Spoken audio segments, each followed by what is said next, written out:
புரட்சி தலைவி அம்மா சொன்னது போல அனைத்திந்திய அண்ணா திராவிட முன்னேற்ற கழகம் 100 ஆண்டுகள் நிலைத்து நிற்க வேண்டும் என்பதை மெய்ப்பிக்கவும் அம்மா வழியில் கட்சியை வழிநடத்தவும் புரட்சி தலைவர் எம்ஜிஆர் கை காட்டிய உங்களில் ஒருவரான கே.சி. பழனிசாமி நடத்தும் ஜூம் மீட்டிங் அக்டோபர் 11 மற்றும் 14ஆம் தேதி நடக்கவிருக்கிறது.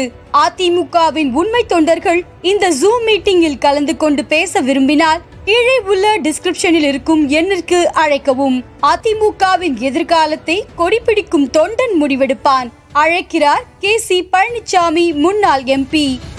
விளையாட்டுக்குழு அமைத்தது எடப்பாடி பழனிசாமி அவர்களும் பன்னீர்செல்வம் அவரும் அவங்களே அமைக்கிட்டாங்க. இந்த விளையாட்டுக்குழு எதுக்கு எப்படி செயல்படுவாங்க விளையாட்டுக்குழுவே கிடையாது. அவங்க சொல்றபடி வழிகாட்டு முறையில ஒன்னும் பிரச்சனை இல்லையா? இப்ப அந்த வழிகாட்டுதல் குழு அப்படிங்கிறது அதான் அமைப்பதை வரவேற்கிறோம். ஆனால் அந்த உறுப்பினர்களை நாம் ஏற்றுக்கொள்ளவில்லை. ஆமா, எனக்கு பிடிச்சது நீங்களும் உள்ள நுழையணும். வழிகாட்டு முறையில் நீங்களும் நுழையணும். நீங்களும் உள்ள நுழையணும். நம்ம என்றைக்கும் அண்ணா திராவிட முன்னேற்ற கழகம் தான்.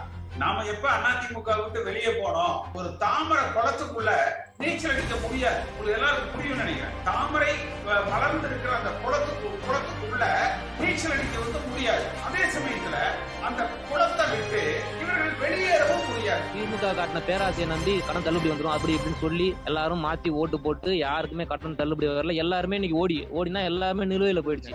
ஒரு நிமிஷம் தம்பி, தமிழ்நாட்டுல 6.5 கோடி பேர் வாக்காளர் இருக்கிறாங்க. அந்த நகைக்கடை நீங்க சொல்ற அந்த கடன் வாங்கினவங்க எவ்வளவு பேர் இருக்கு சொல்லுங்க பார்க்கலாம். 6.5 கோடி பேரும் அந்த கடன் வாங்கி இருக்கிறாங்களான்னு கேட்கணும். ஏன்னா நீங்க தலைவர்களை நம்ம குறை சொல்லலாம்.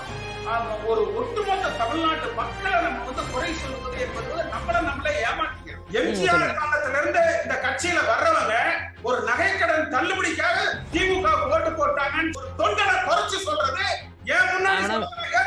கே.சி. பழனிசாமிக்கு பிறகுதான் எடப்பாடி பழனிசாமி எங்களுக்கு தெரியும். கே.சி. பழனிசாமிக்கு பிறகு அம்மாவால் முதல்வராக அறிவிக்க பின்னால்தான் ஓபிஎஸ்ஐ தெரியும். ஆனால் இந்த கேசிபி என்பவரை எங்களுக்கு காலங்காலமாக தெரியும். திருவாளர் கே.சி. பழனிசாமி அவர்கள் புரட்சி தலைவரின் சீடராக இருந்து திருச்செங்கோடு நாடாளுமன்ற தொகுதியில் வெற்றி பெற்ற பிறகு பட்டி தொட்டி எல்லாம் சென்ற ஒரே நாடாளுமன்ற உறுப்பினர் இந்தியாவிலேயே எங்களது அன்பு சகோதரர் கே.சி. பழனிசாமி மட்டும்தான் என்பதை நான் எந்த நேரத்திலும் எங்கு வேண்டுமானாலும் சொல்வோம். எம்ஜிஆர் பொருளாளர் 1 ரூபாய் சந்தா 3 மாசம் கட்டினா கட்சி விட்டு தூக்கிடுவாங்க. உட்கார வச்சு அங்க பேசின்னு அதுவும் நீங்க உங்க சரிசமமா அந்த எம்ஜிஆர் மன்றங்கள்ல இருந்து வந்தவர்களுக்கு தான் அந்த முன்னுரிமை கொடுக்கணும், முக்கியத்துவத்தை கொடுக்கணும் அப்படிங்கறதுதான் என்னுடைய இந்த ஒரு போராட்டமே. நீங்க ஒரு ஆள் தான் மூச்சை புடிச்சுட்டு பேசுறீங்க. உண்மையான எம்ஜிஆர் அடுத்த வாரிசுங்கிறத நிரூபிச்சு காமிக்கிறீங்க. அவங்க அவங்கள 4-5 பேர் ஓடுவாங்க. நீங்க அவங்களுக்கு யாரோ ஒரு கை தட்ட வேண்டியதா இருக்கும். அவங்களோட சேர்ந்து நீங்க ஓடுறீங்க.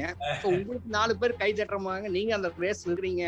அவங்களோட ரேஸ் கூட நீங்க பின்னாடி ஓடிவாங்க, எங்க கூட ஓடிவாங்க அப்படின்ட்டாங்க.